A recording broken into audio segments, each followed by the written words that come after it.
Vous avez tous ces livres. La Bible, vous savez, les différents évangiles et autres textes que les gens connaissent très bien. La plupart du temps, ils n'avaient même pas besoin de lire les sous-titres. Un simple coup d'œil leur suffisait pour comprendre.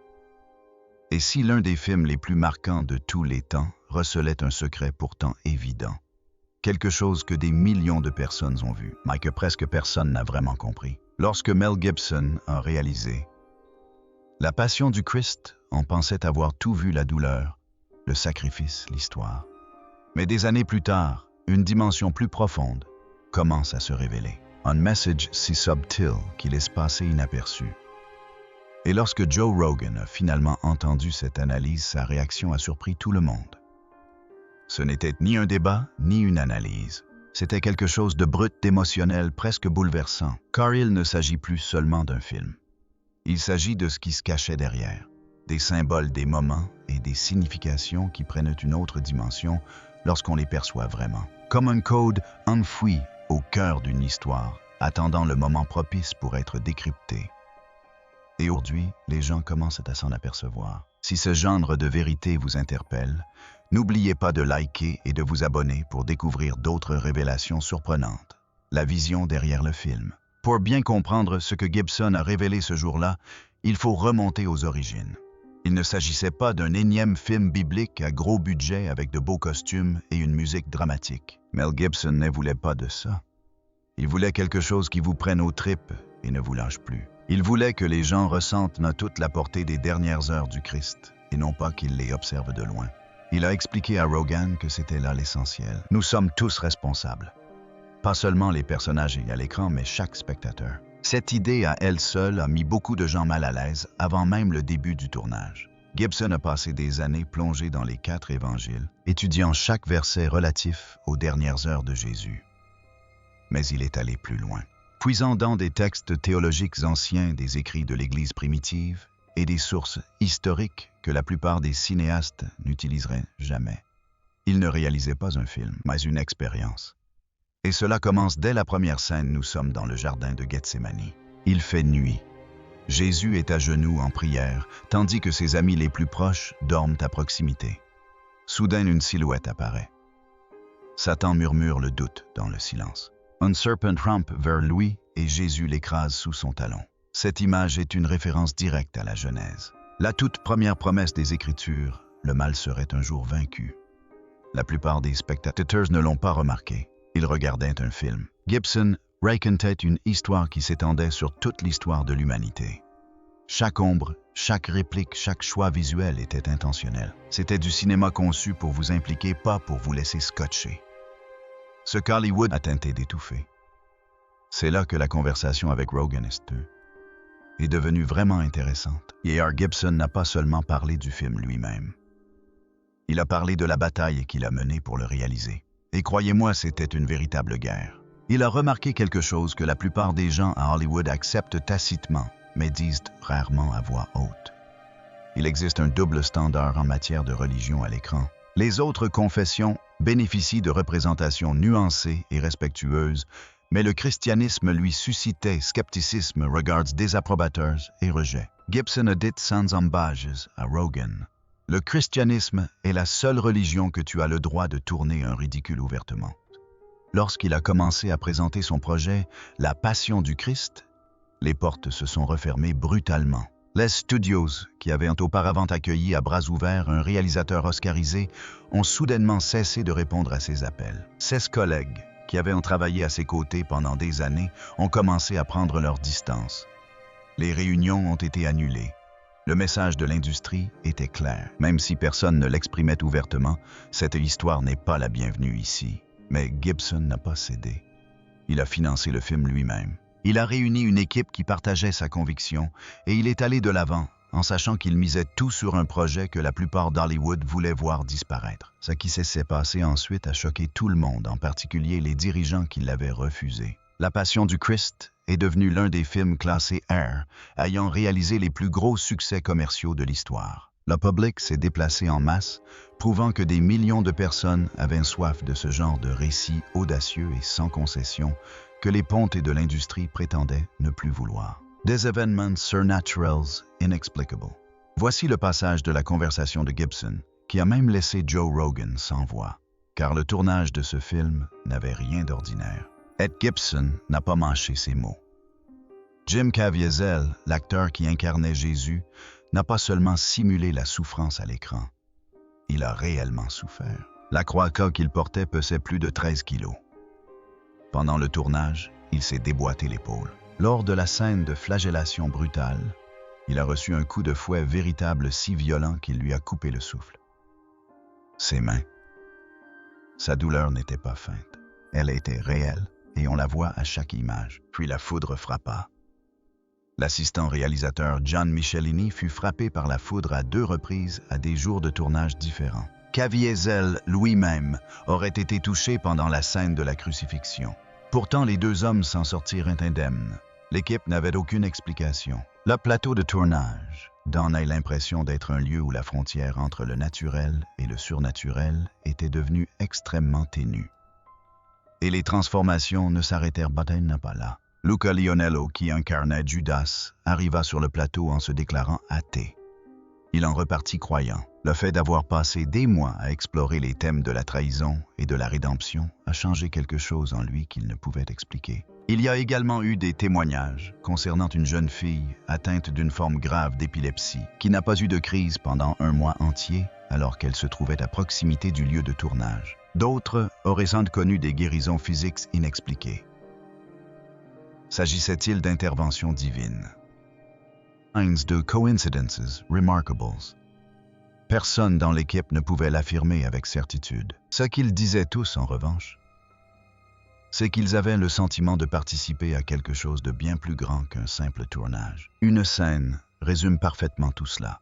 Après la crucifixion, Jésus repose dans les bras de Marie, un écho visuel direct de la Pietà de Michel-Ange. C'est l'une des images les plus bouleversantes du film. Et pourtant, au milieu de toute cette douleur se dégage une dignité étrange et sereine. C'est cette contradiction que Gibson a explorée tout au long du film, la souffrance et le sens de la vie coexistant dans le même cadre. Le monde réagit.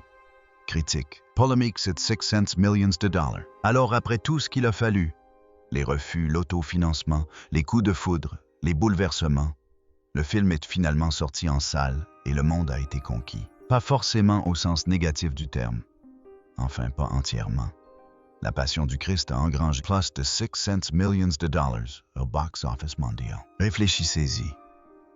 Un film en araméen et en latin, sans le soutien d'un grand studio, réalisé par un cinéaste, que l'industrie avait discrètement tenté de mettre à l'écart. Et est devenu l'un des films classés R les plus rentables de l'histoire. L'idée que Hollywood se faisait que personne ne voulait de ce genre d'histoire a été complètement et totalement anéantie par le public qui s'est déplacé en nombre inattendu. Mais la réaction n'a pas été seulement commerciale.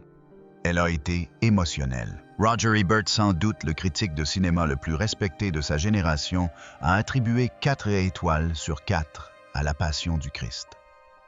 Il a écrit qu'en toutes ces années de visionnage de films, il n'avait jamais véritablement saisi la profondeur des souffrances du Christ avant de voir l'interprétation de Gibson.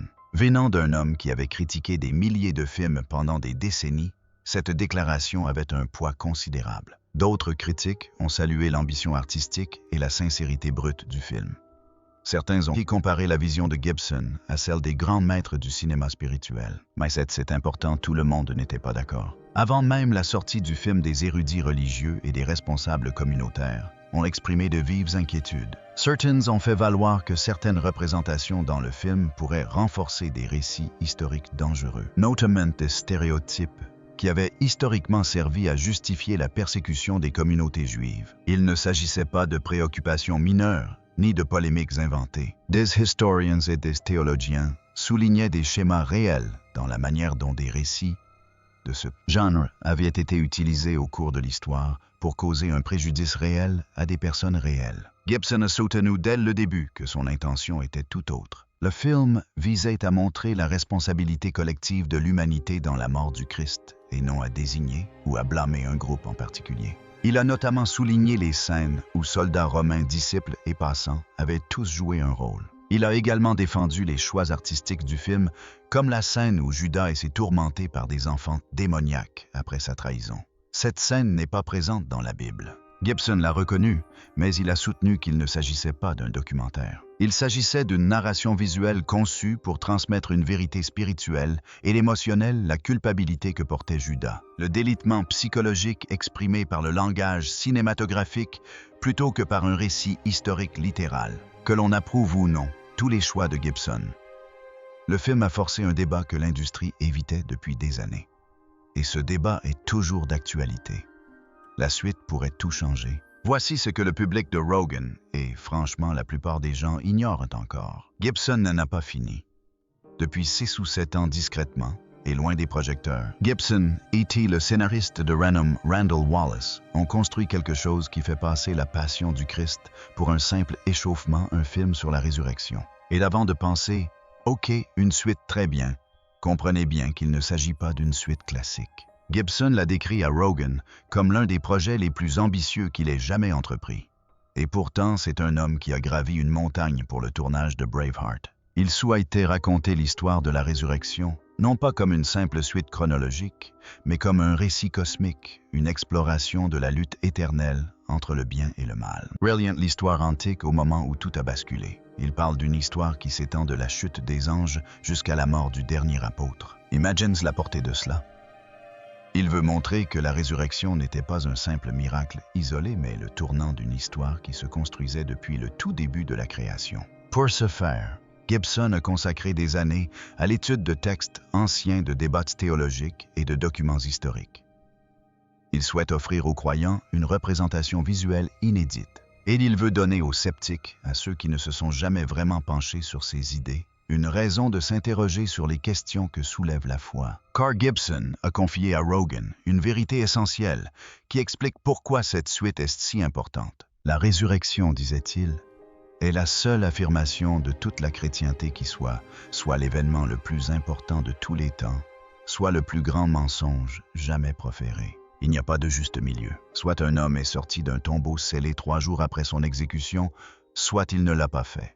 L'argument de Gibson pour expliquer sa conviction se résume à une question. Qui meurt pour une mensonge? Les apôtres témoins directs, qui affirmaient avoir vu le Christ ressuscité, ont tous subi la torture, l'exil et l'exécution pour avoir refusé de se rétracter. Pas un seul d'entre eux, sous aucune pression, n'a dit « Nous avons inventé cela ». Gibson affirme que ce type d'engagement de la part de plusieurs individus indépendants, soumis à une contrainte extrême, est historiquement sans précédent.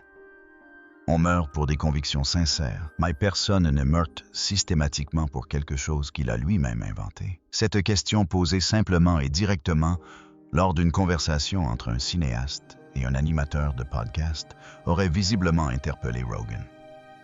Non pas qu'elle l'ait convaincu, ni qu'elle ait résolu quoi que ce soit, mais parce qu'il est vraiment difficile de l'ignorer. Ce à quoi Rogan a réellement réagi, la vérité cachée. Alors, récapitulons. Qu'est-ce qui a vraiment semblé toucher Joe Rogan si profondément lors de cette conversation?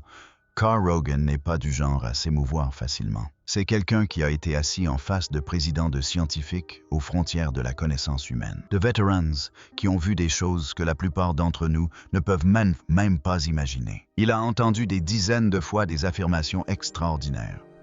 Il a entendu des théories du complot, des révélations spirituelles et des confessions sur son lit de mort. Alors, qu'est-ce qui était différent cette fois-ci? Ce n'était pas une révélation choquante isolée. Ce n'était pas un secret stupéfiant que personne n'avait jamais entendu auparavant. C'était le poids de tout ce qui était empilé. C'était un homme qui avait toutes les raisons de ne pas prendre de risques, une des plus grandes stars d'Hollywood. Un homme avec une carrière, une réputation et de l'argent en jeu, qui a choisi de se tenir presque entièrement seul face à une industrie qui non seulement doutait de lui, mais voulait activement étouffer l'affaire. Le fait est que des phénomènes surnaturels, des choses qui ne rentrent pas facilement dans les cadres rationnels, se seraient produits à maintes reprises pendant le tournage de ce film. Ed Gibson ne les a ni enjolivés ni sensationnalisés. Il les a simplement décrits calmement, avec détachement, comme pour dire « Je sais ce que ça donne comme impression, et je vous le dis quand même ».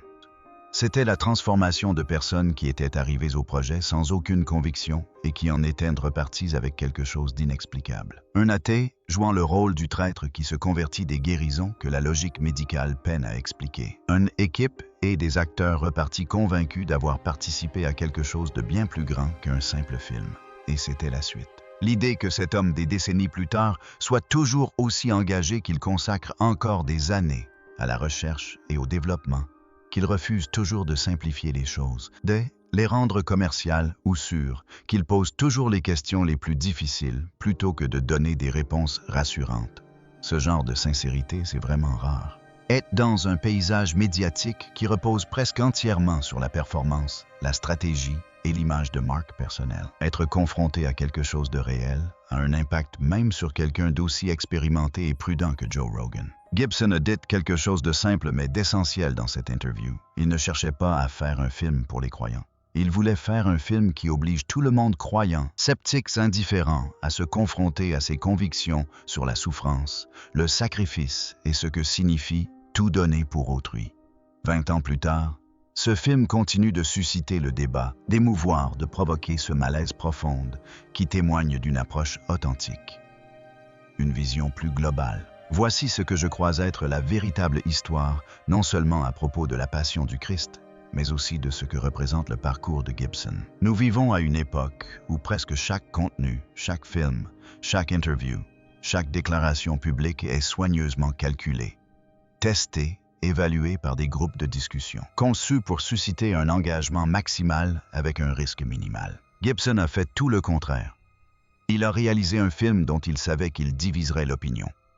Il l'a financé lui-même, sachant qu'il risquait d'être un échec financier. Il a vu ses collègues prendre leur distance avec lui et a persévéré malgré tout. Il a accepté la controverse, les protestations, les débats critiques, car il croyait que l'histoire en valait la peine. Et le public était du même avis. Des dizaines de millions de spectateurs se sont déplacés, non pas grâce au marketing ni à une campagne publicitaire d'un studio, mais parce que quelque part, au sein d'un monde cynique et distrait, les jeunes savent reconnaître une œuvre réalisée avec une conviction authentique. Voilà c'est à quoi Joe Rogan a réagi. Non pas à la théologie, bien qu'elle soit intéressante. Non pas au miracle, bien que ces histoires soient difficiles à oublier, mais à la vérité humaine qui sous-tend tout cela. Que parfois les histoires les plus importantes sont celles que les gardiens du temple veulent faire taire. L'art qui demandait de véritables sacrifices a un impact différent du contenu créé à des fins lucratives. Cette sincérité vraie coûteuse, même si elle n'est que pure insincérité, a encore le pouvoir d'émouvoir les gens. Et quelles que soient vos convictions sur ce que ce film représente sur la foi, sur l'histoire, sur l'au-delà, le récit de sa création, prouve que les convictions existent encore. Gibson a tout misé sur une histoire que le monde a tenté d'étouffer. Il a gagné. Et il n'a pas dit son dernier mot. Mel Gibson n'a pas réalisé la passion du Christ pour gagner des prix ou plaire à Hollywood. Il l'a réalisé parce qu'il était convaincu de sa nécessité. Que l'on partage ou non sa foi, l'histoire de la création de ce film des combats menés pour sa défense et de son succès auprès de millions de personnes prouve que la conviction, la vraie conviction, démurait l'une des forces les plus puissantes au monde. Gibson a tout misé là-dessus et il le referait sans hésiter. On se retrouve pour le prochain film.